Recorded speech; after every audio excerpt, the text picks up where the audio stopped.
जी, तो कैसे हैं स्टूडेंट्स? स्टूडेंट्स, आज हम अपने गेट नॉलेज चैनल पर एक नई सीरीज़ का आगाज़ करने जा रहे हैं, जिस सीरीज़ का नाम है जावास्क्रिप्ट। आज के लेक्चर में हम देखेंगे कि जावास्क्रिप्ट क्या है, जावास्क्रिप्ट कब बनी, इसकी क्या ज़रूरत पेश आई और इसको बनाने वाले कौन थे। गुजरते वक्त के साथ साथ इसमें क्या अमेंडमेंट्स होती रहीं, इसके बारे में हम आज डिस्कस करेंगे। स्टूडेंट्स, जावास्क्रिप्ट आज के दौर में मोस्ट पॉपुलर प्रोग्रामिंग लैंग्वेज बन चुकी है। आज के दौर में करोड़ों की तादाद में वेबसाइट्स मौजूद हैं। 97% से ज़ायद वेबसाइट्स ऐसी हैं जिनमें जावास्क्रिप्ट लाजमी यूज़ हो रही होती है। अब जावास्क्रिप्ट होती क्या है? जावास्क्रिप्ट बेसिकली एक इवेंट बेस्ड प्रोग्रामिंग लैंग्वेज होती है। स्टूडेंट्स, अब हम बात कर लेते हैं कि जावास्क्रिप्ट को किसने इवेंट किया था और कब बनाया था। स्टूडेंट्स, एक डेवलपर थे जिनका नाम ब्रेंडन हीच था। उन्होंने 1995 में नेटस्केप कॉरपोरेशन कंपनी में काम करते थे और उन्होंने वहाँ पे इस जावास्क्रिप्ट को इन्वेंट किया था। अब हम बात कर लेते हैं कि जावास्क्रिप्ट की ज़रूरत ही क्यों पेश आई। इंटरनेट नया नया स्टार्ट हुआ था। उस वक्त जितनी भी वेबसाइट थी वो सारी वेबसाइट स्टैटिक थी। उनमें दो चीज़ें होती थी जो वेबसाइट थी।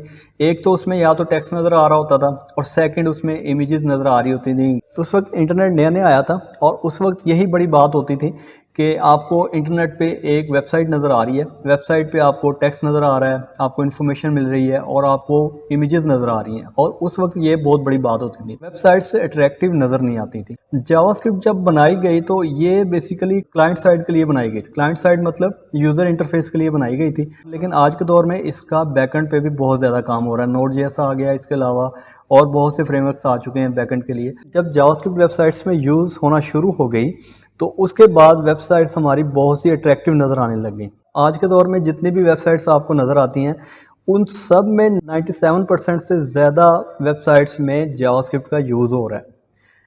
अब जावास्क्रिप्ट के बगैर आपका फ्रंट एंड कंप्लीट होता ही नहीं है। आपको कहीं ना कहीं फ्रंट एंड में जावास्क्रिप्ट यूज़ करना पड़ता है। अगर आप बिगनर लेवल पे अभी सीख रहे हैं या अगर आप बिगनर लेवल के डेवलपर हैं तो आपको फ्रंट एंड में जावास्क्रिप्ट यूज़ करना आनी चाहिए और वह बहुत इंपॉर्टेंट चीज़ है जावास्क्रिप्ट जो है। इसके बाद हम बात कर लेते हैं नेटस्केप और माइक्रोसॉफ्ट की।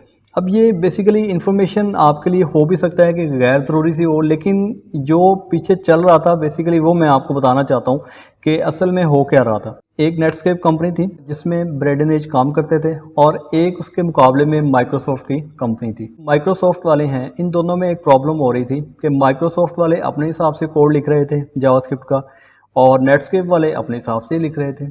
सर्वर में प्रॉब्लम्स आ रही थी बहुत ज़्यादा। 1997 में ECMAScript ने एक स्टैंडर्ड तय कर दिया। अगर किसी भी डेवलपर ने जावास्क्रिप्ट लिखनी है तो जावास्क्रिप्ट लिखने का स्टैंडर्ड ये होगा। अगर आपने कोई वैल्यू स्टोर करवानी है तो आप वैर में लिखेंगे। अगर आपने कोई फंक्शन बनाना है तो फंक्शन लिखने का मेथड ये होगा। अगर कोई सेंटेंस है, सेंटेंस बनाने का मेथड ये होगा। इस तरह का उन्होंने एक स्टैंडर्ड तय कर दिया कि अब जिसने भी जावास्क्रिप्ट लिखनी है इस स्टैंडर्ड को फॉलो करते हुए लिखनी है। अगर कोई भी डेवलपर इस स्टैंडर्ड को फॉलो नहीं करेगा उसकी वेबसाइट ब्राउज़र पे रन सही तरह नहीं होगी, जिससे उसकी वेबसाइट पे मसले मसाइल आ सकते थे। 1995 के बाद हर आने वाले साल में जावास्क्रिप्ट में चेंजिंग आती गई। इसमें मेजर जो अपडेट आया वो आया 2015 में। उस अपडेट को कहा जाता है ECMAScript 6। ES6 से पहले स्टैंडर्ड क्या था, उस वक्त क्या यूज़ होता था, ES6 आने के बाद क्या कुछ तब्दीलियाँ आई, तो ये हम आने वाले लेक्चर्स में डिस्कस करेंगे। स्टूडेंट्स, इसके बाद हम बात कर लेते हैं कि हम इस कोर्स में क्या कुछ सीखेंगे। मैंने यहाँ पे एक लिस्ट बनाई हुई है। अब इसमें सब मुकम्मल लिस्ट शामिल नहीं है जो हमने सीखना है इसमें, लेकिन बहुत सी चीज़ें शामिल है जो हमने इसमें सीखना है। ये आपके सामने लिस्ट शो हो रही है। हम बेसिक से स्टार्ट करेंगे। एक ऐसे बंदे के लिए ये हमारा कोर्स हेल्पफुल रहेगा जिसने कभी भी प्रोग्रामिंग लैंग्वेज नहीं सीखी, ना कभी देखी है। तो मैं इस कोर्स में बिल्कुल बेसिक से स्टार्ट कराऊंगा, ज़ीरो से लेके, ताकि हर उस स्टूडेंट के लिए जावास्क्रिप्ट का कोर्स बेनिफिशियल रहे। अब इसमें हम क्या कुछ सीखेंगे? हमने सबसे पहले वेरिएबल्स देखेंगे, ऑपरेटर्स देखेंगे, डाटा टाइप्स देखेंगे, टाइप ऑफ देखेंगे, इफ एल्स स्टेटमेंट्स देखेंगे क्या होती हैं, switch case, string method, array के मेथड, ऑब्जेक्ट्स के मेथड देखेंगे, डेट फंक्शन कैसे काम करता है, फंक्शंस क्या होते हैं, लूप्स कैसे काम करते हैं, ब्रेक एंड कंटिन्यू स्टेटमेंट्स क्या होती है, इवेंट्स क्या होते हैं, डॉम देखेंगे। DOM basically document object model होता है। इसके बाद क्यूरी सेलेक्टर देखेंगे, ऐड इवेंट लिस्नर, ये जितनी भी लिस्ट बनी हुई है ये सब कुछ हम इस कोर्स में सीखने वाले हैं। अब बात कर लेते हैं कि जावास्क्रिप्ट को यूज़ करने का फ़ायदा क्या है। अगर आप जावास्क्रिप्ट को वेब डेवलपमेंट में यूज़ कर रहे हैं तो आपकी वेबसाइट बहुत अट्रैक्टिव और डायनामिक नज़र आने शुरू हो जाती है।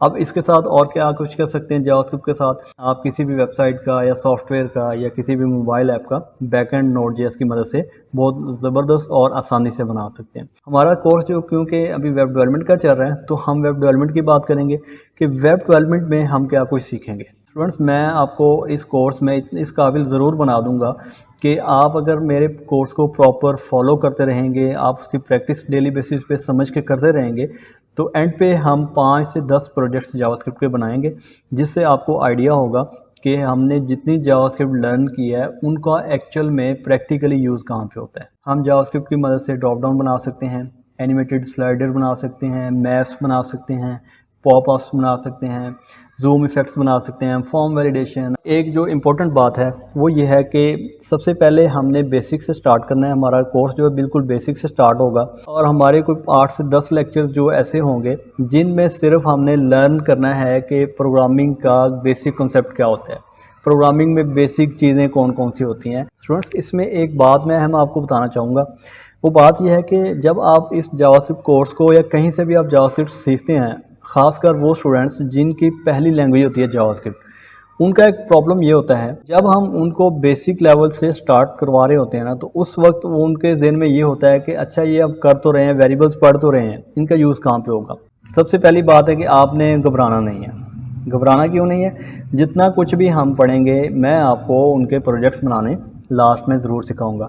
और मेरी कोशिश ये भी होगी कि जब हम 8-10 लेक्चर्स जावास्क्रिप्ट के ले लें, तो जितनी जावास्क्रिप्ट हमने पढ़ी होगी तो उनके साथ हम क्या कुछ बना सकते हैं, तो मैं आपको वो भी बनाना सिखाऊंगा। स्टूडेंट्स, ये था एक छोटा सा इंट्रोडक्शन जावास्क्रिप्ट का। होपफुली आपको तसल्ली होगी कि हमारे गेट नॉलेज चैनल पर जावास्क्रिप्ट की सीरीज़ का आगाज़ हो गया है। अगर आपने अभी तक गेट नॉलेज चैनल को सब्सक्राइब नहीं किया है, इसको सब्सक्राइब कर लें ताकि आने वाली हर इन्फॉर्मेटिव वीडियो आप तक पहुंच सके और आपको नोटिफिकेशन मिल सके, ताकि कोई भी चीज़ आपकी मिस ना हो जाए। इजाज़त दीजिए।